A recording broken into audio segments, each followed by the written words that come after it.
Hoje nós vamos mergulhar numa das profecias mais poéticas e ao mesmo tempo brutais da antiguidade.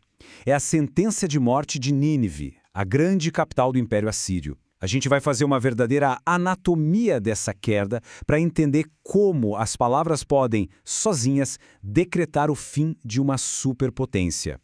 E para fazer essa análise, nosso caminho vai ter 5 etapas. Primeiro, a gente vai olhar para a acusação, a chamada Cidade de Sangue.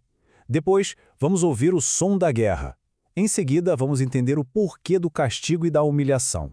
Aí, vamos ver por que a queda era inevitável e, por fim, chegamos ao veredito final. Bom, vamos lá.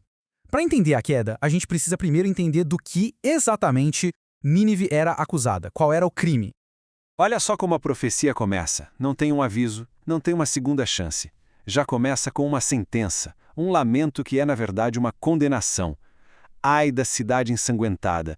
É um começo que já define o fim.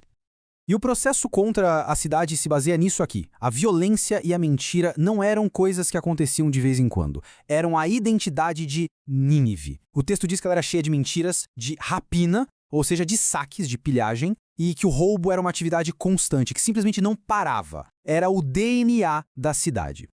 E então, o tom do texto muda completamente. A gente sai de uma linguagem de tribunal, de acusação, e é jogado direto no meio do campo de batalha. É uma experiência sensorial, quase cinematográfica, da invasão de Nínive.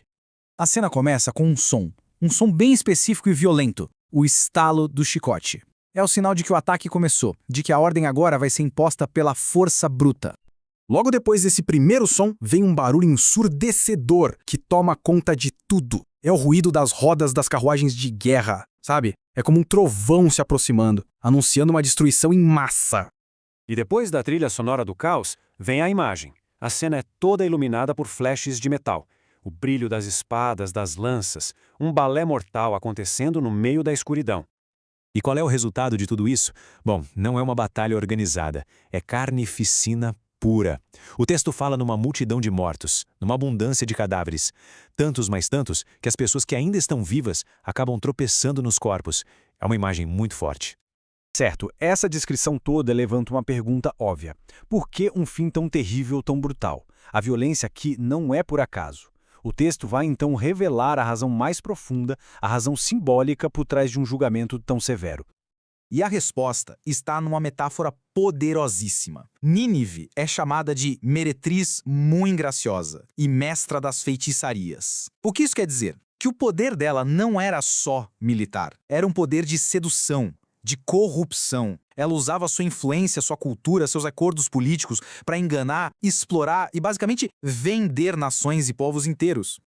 A resposta para essa corrupção toda é apresentada de forma muito direta. É pessoal.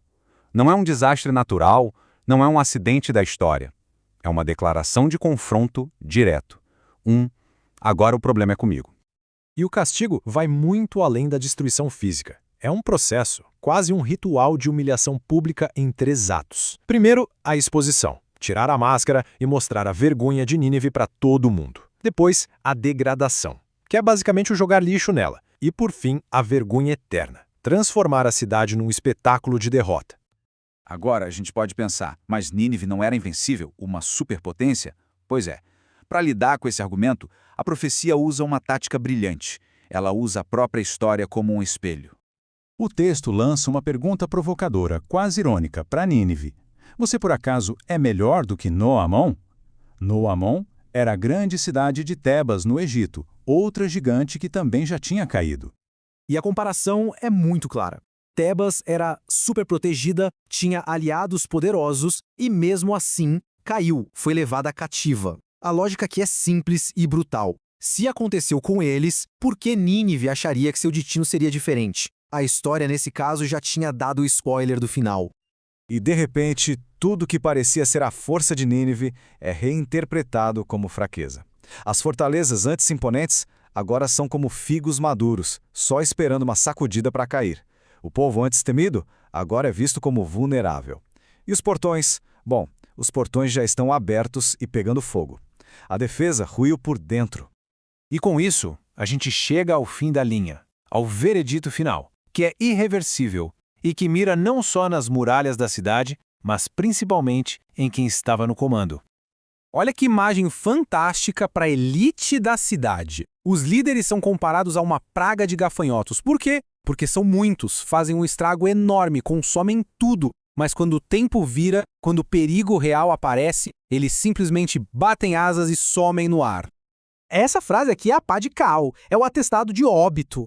A queda de Nínive não é um arranhão, não é um problema temporário do qual ela vai se recuperar. A ferida é incurável, a doença é terminal. Fim de jogo.